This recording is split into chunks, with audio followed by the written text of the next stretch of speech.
Quienes me conocen saben que soy muy amigo de la transacción. ¿Por qué? Porque nunca se sabe cómo va a terminar un proceso. Entre más experimentado eres, más claro tienes esto y más claro lo deben tener nuestros clientes. Entonces, vamos a ver cuándo negociar, cuándo transar. Recuerde que cuando hablamos de transacción estamos hablando de una negociación. Y se entiende que esa negociación es entre las partes que tienen un litigio, o sea, ya un proceso en curso, un proceso judicial, o que futuramente lo pueden tener. Es allí donde pensamos, necesitamos un abogado, vamos a fijar los límites de esta negociación. ¿En dónde? En un documento que se llama transacción, que en realidad es un contrato de transacción. Vamos a ver en qué consiste. Entonces, veamos el siguiente video y vamos a quedar claro. Y como siempre, aquí estoy y aquí está mi equipo detrás de mí esperando por tus consultas. La primera pregunta, ¿cómo entender la transacción? ¿Qué es la transacción? La transacción es un contrato en que las partes terminan extrajudicialmente un litigio pendiente o precaven un litigio eventual. Así lo define el Código Civil. ¿Se puede llamar transacción a la sola renuncia a un derecho? No. Si yo realizo una transacción solo para renunciar a un derecho que ya está establecido, bien sea en sentencia que se está disputando o se va a disputar, sencillamente no puede haber una transacción válida. ¿Quién puede transigir? Quien tenga la capacidad de disponer del derecho que se va a negociar. ¿Se puede transigir mediante poder? Sí, se puede. ¿Qué se necesita? Un poder especial para transigir.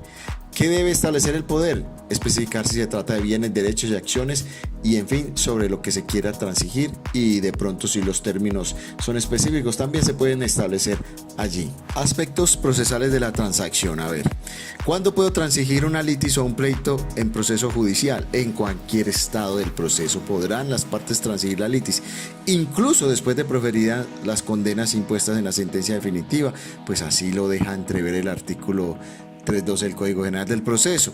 ¿Puedo transigir una vez dictada la sentencia? Sí. Las partes también podrán transigir las diferencias que surjan con ocasión del cumplimiento de la sentencia. ¿Cómo puedo dar por terminado un proceso judicial una vez celebrada la transacción? Memorial más transacción. Para que la transacción entonces produzca efectos procesales, deberá solicitarse por quienes la hayan celebrado. Ahí entonces va el memorial suscrito por las partes interesadas, dirigida al juez o tribunal que esté conociendo el proceso o de la respectiva actuación posterior a este, según fuera el caso, precisando sus alcances y acompañando el documento que la contenga, es decir, el contrato de transacción. ¿Puede solo una parte solicitar la terminación del proceso por transacción? Pues si ya ambas partes del proceso firmaron la transacción, una de las partes puede presentar ese memorial más el documento de transacción, el contrato de transacción, y lo que hará el juez entonces es dar traslado a la otra parte para que una vez dado este cumplimiento se apruebe la transacción por parte del juez y se dé por terminado el proceso. ¿Cuándo el juez puede dar por terminado un proceso por transacción? Cuando se ajuste a derecho sustancial de que se trate la transacción, cuando se haya celebrado por todas las partes. Obviamente deben estar firmando o suscribiendo el contrato de transacción todas las partes que hagan parte de ese litigio. Cuando verse sobre todas las cuestiones debatidas en el litigio o condenas impuestas en la sentencia. ¿Qué sucede si la transacción entonces recae solo sobre parte del litigio? Como ya lo digo, continuará entonces respecto a lo que no fue objeto de la transacción.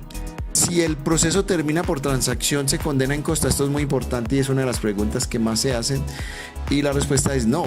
Cuando el proceso termina por transacción o esta sea parcial, no habrá lugar a costa, salvo que las partes convengan otra cosa. De acuerdo a como lo indica la norma, la regla general es que si las partes en la transacción no establecen nada respecto a costas, no habrá lugar a su condena. Pues así lo deja entrever el 3.12 del Código General del Proceso. Pero las partes, por excepción, o sea, si quieren convenir 50% de las costas, el 30% de las costas, el convenio que quieran hacer, se puede hacer y se debe establecer claramente entonces en la transacción.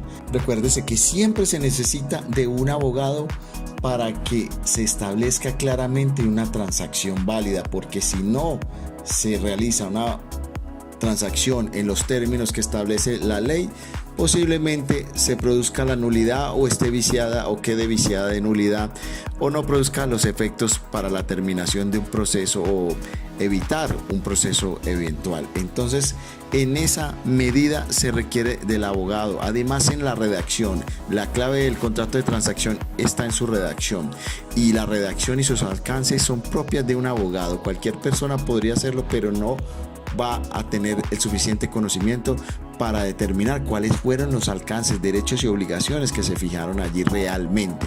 Entonces se necesita el abogado. Es muy importante siempre el abogado y no un profesional que no tenga la capacidad o el conocimiento o la especialidad. En este caso, siempre, como nosotros somos litigantes, siempre vamos a preferir un abogado que sea litigante. ¿Por qué? Porque no basta con saber la teoría, también es importante saber cómo sucede esa teoría en la práctica, y eso solo lo sabe un litigante. Tampoco somos partidarios de que una persona diferente de una carrera que no es ni siquiera la de derecho tenga esa capacidad o de una asesoría precisa para el tema de la transacción y realizar acuerdos de transacción. Tampoco una notaría. Las notarías no tienen el conocimiento suficiente. Recuerden que allá los abogados no litigan, requiere un abogado y ojalá litigante para que le dé las dos caras de la moneda y usted tenga una transacción que realmente los efectos y no se vea después demandado por una transacción mal hecha. Y ya sabes, hay un equipo detrás de mí. Si necesitas asesoría, una negociación respecto a un proceso judicial o un proceso por venir, necesitas asesoría en la transacción, aquí estoy, aquí estamos. Ahí están los datos de contacto. Saludos y nos vemos en una próxima.